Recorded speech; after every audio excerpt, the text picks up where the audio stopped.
नमस्कार मंडळी, आज आपण बनवणार आहोत मिसळ। त्यासाठी मी थोडीशी मटकी स्वच्छ धुवून थोडीशी शालो फ्राय करून घेतली कढईमध्ये।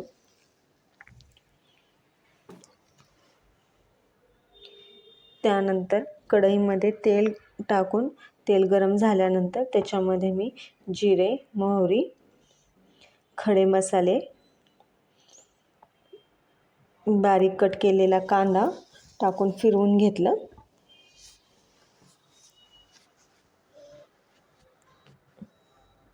त्यानंतर वरून मी कढीपत्ता टाकला।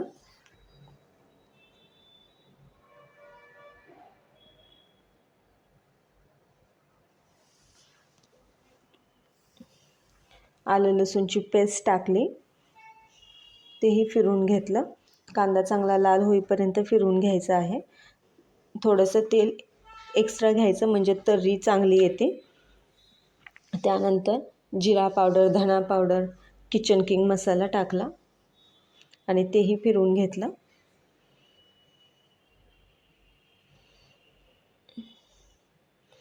आता कांदा, टमॅटो आणि खोबरं ह्यांचं वाटण टाकलं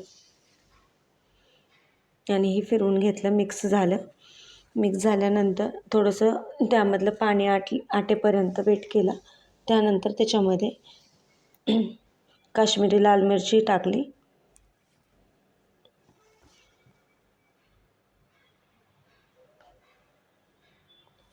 आपल्या घरातला घरगुती काळा मसाला टाकला किंवा तुम्ही कांदा लसूण मसाला पण वापरू शकता। त्यानंतर त्याच्यामध्ये मीठ टाकलं आणि फिरवून घेतलं।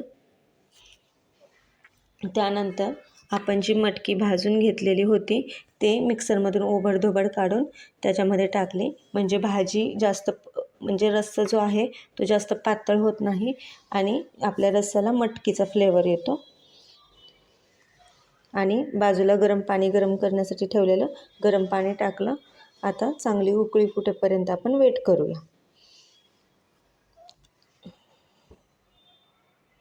वरून गरम मसाला टाकला। अशा प्रकारे उकळी फुटली आणि आपला रस्सा तयार झालेला आहे मिसळचा।